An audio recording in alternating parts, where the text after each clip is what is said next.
And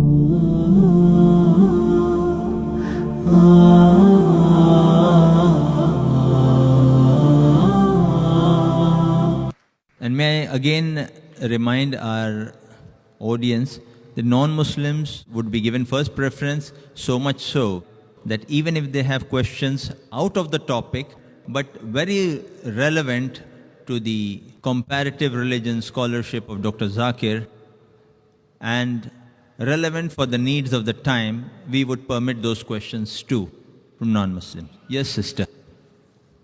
My name's Caroline. I'm a journalist. I've got a two-part question here. Does Islam propagate acts of forgiveness? Yes or no? Does Islam propagate acts of forgiveness? Just ask the question, does Islam propagate acts of forgiveness? Of course, yes. And every chapter, every surah of the glorious Quran begins with the formula, Bismillah ar-Rahman ar-Rahim. In the name of Allah, most gracious, most merciful. So why does it... Yes, sister. Second part of the question. And the second part of the question is, why does it permit? Why does Islam permit honor killings? Honor killing? Yes. What do you mean by honor killing, sister? Honor killing, the right to avenge your brother's blood in the name of Allah. It might be out of context, but I just need to know if there's an answer to this. If I get you mean honor killing means if someone kills any human being to take revenge? Yes. That's what you mean? Yes, because I've read a few books, and a lot of the times people have said that they are allowed to kill their brother or to kill somebody else because their brother has been killed by another human being. This was also a good question, that if Islam propagates act of forgiveness, why does it permit honor killing? Yes. Why does it permit? That's a very good question.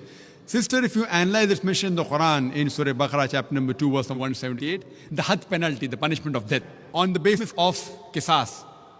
And Allah also says in the Quran, in Surah Ma'idah, chapter number 5, verse number 32, if anyone kills any other human being, whether it be Muslim or non-Muslim, unless it be for murder or for creating mischief in the land, it is as though he has killed the whole of humanity. So as a general rule, if any human being kills any other human being, it is as though he has killed the whole of humanity, except under two circumstances. Unless it is for murder or for creating mischief in the land.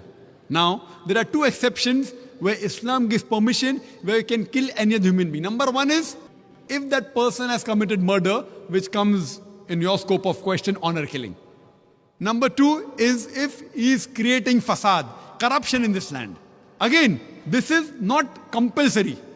If someone kills someone, it's not compulsory he has to be killed. Islam also says that if the relatives of the person who has been killed, if they take blood money, if they forgive the killer, that person who has killed can be forgiven. But under normal circumstances, if he's killed someone and if I want death on that, because for death, again the punishment is death. Like as it's mentioned earlier in the early scriptures, even in the Bible, an eye for an eye and a tooth for a tooth. It keeps on continuing. Here what we realize, that suppose I know of a human being who's killing other people, innocent human being. If I don't kill him, he will keep on killing other human beings. So that law is not only in Islam, it's the law of most of the countries. That if homicide is done, if someone has murdered someone, in many countries, he should be put to death or there's life imprisonment. Even in Islam, that if he's killed someone, if required, he can be killed. But the relatives of the person even can forgive the person, if they want. If they want, they can forgive the murderer. But if they want that he should be put to death, then he'll be put to death. And the second case where a person can be killed is if he's causing corruption in the land. For example, if someone is committing rape. Now rape is nothing but causing corruption in the land. So in this case, that person should be put to death. Because the sin is so heinous. It is such a big crime that there is no other punishment but death penalty. And I have asked this to many non-Muslims, that God forbid, if someone rapes your mother, and if you are made the judge, and if the rapist is brought in front of you, what punishment will you give him? And 100% of the non-Muslims, they told me that we will put him to death. Some went to the extreme of saying we will torture him to death. So why these double standards? You know, in America, which happens to be one of the most advanced countries in the world, according to the FBI statistics, in 1990, every day on average, 1,756 cases of rape took place. According to 1996 statistics, US Department of Justice, every day 2,713 cases of rape took place. 1990, 1,756. 1996, 2,713. Maybe the Americans got more bold. That means every 32 seconds, one rape is taking place in America. We are here in this auditorium for the past about 3 hours. Already more than 300 rapes may have taken place in America.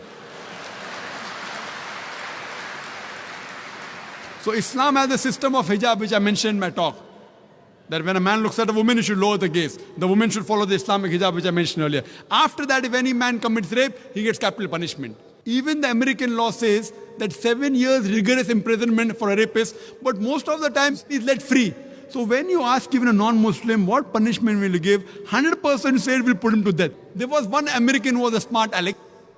In America, he told me, brother Zakir, first I will give him 5 years rigorous imprisonment. I told him, do you know, according to the statutes of America, out of those that commit rape, after they imprison and after they're let free, more than 95% commit rape again. So if you want your daughter and your mother to be raped again, you're most welcome. I don't want that. So he said, if that's the case, in the first time itself, I put him to death. So in such cases, where there's corruption of land like rape, etc., Islam gives permission, death penalty can even be given for that case. Hope that answers the question, sister.